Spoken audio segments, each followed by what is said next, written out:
Andrew Yang is very strong on many issues. He supports his positions with reason and facts. Unfortunately, when it comes to free speech, his performance on a recent CNN town hall was not good. Here's how it went down. Okay, so you've said as president, you would appoint a news and information ombudsman who would have the power to punish those who are seeking to misinform the American public. And you say there should be penalties for persistent and destructive misstatements that undermine public discourse. Do you really think you should police speech? Well, right now we're on the verge of a very difficult time. So Americans can't trust what we see. And this is before deep fakes hit the internet, where they can literally just doctor it so you and I have a conversation and it seems like we're saying whatever it is they want us to say. There are 40s, and then frankly having a good laugh about it. Like on the other side of the world, like they're investing a relatively modest sum of money and they're seeing it's causing havoc. I challenge Andrew Yang to provide one example of this so-called great havoc from what he just described. We all know there's great misrepresentation of facts. We know there's something that all the major media companies do, and that actually everybody does at one time or another. We see it all the time. Misrepresenting somebody by taking a small portion of what they say, not providing any background, and taking it out of context and misrepresenting them. That is by far a greater, exponentially greater problem than anything he just described. So to me, he's just making up something. Oh, this new technology from this foreign invaders causing all this havoc, when that is not what's happening. That's not the misinformation that we're experiencing.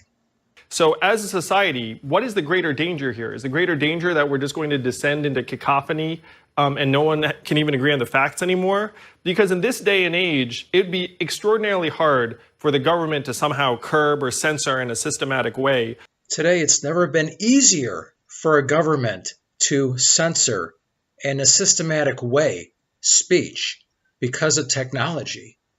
We see this happening in other countries, in countries where it's illegal to criticize religion, where it's illegal to criticize government. These countries are working with major tech industries.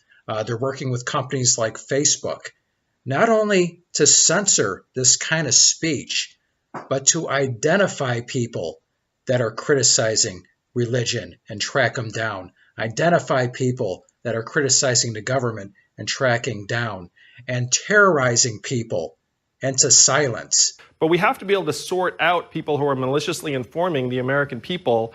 And that, to me, is a much greater danger that we face right now. How do you police it? Well, I looked at what happens in other societies. And for example, in the UK, they have BBC. They have this committee. They have the equivalent of the ombudsman. And then you just file a complaint. And then they take it under review. And then they go to the news organization and say, hey, you need to issue a retraction, you need to issue an apology, and in some cases there are fines attached. So if they can do that, why can't we? Because it's a horrible idea. I can't believe Andrew Yang just brought up the UK. Freedom of speech is a disaster in the UK. Freedom of press is a disaster in the UK. The UK has become a police state.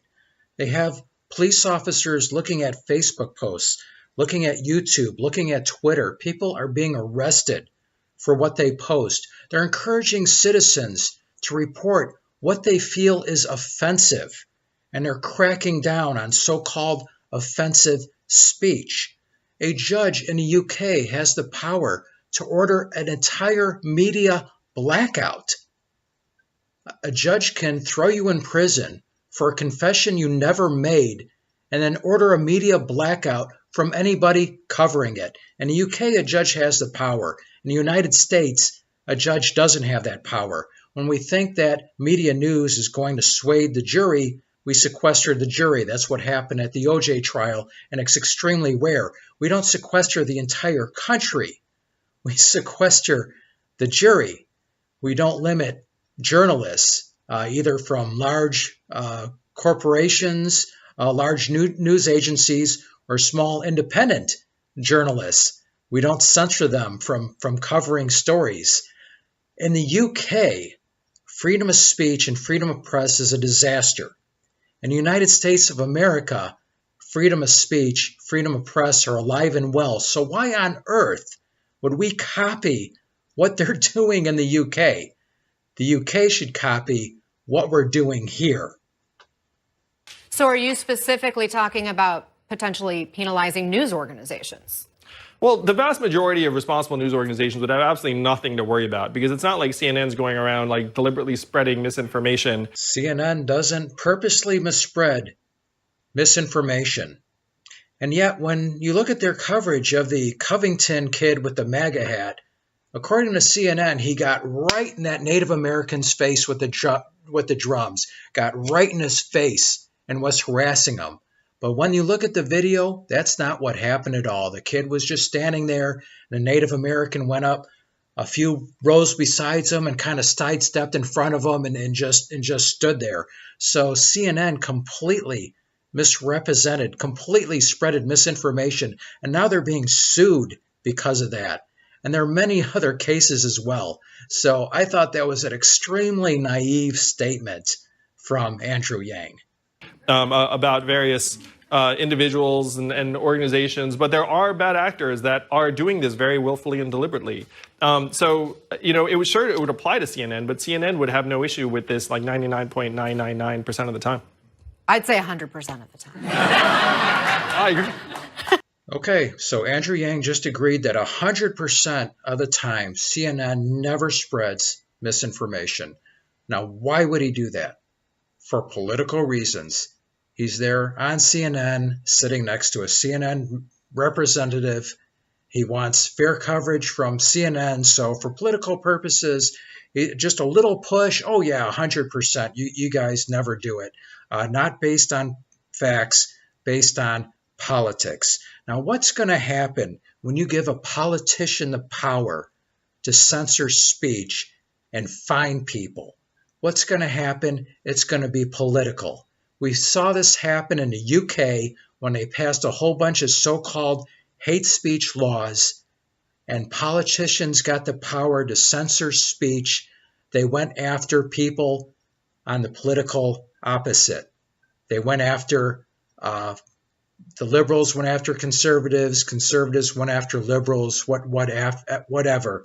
It wasn't fair and balanced.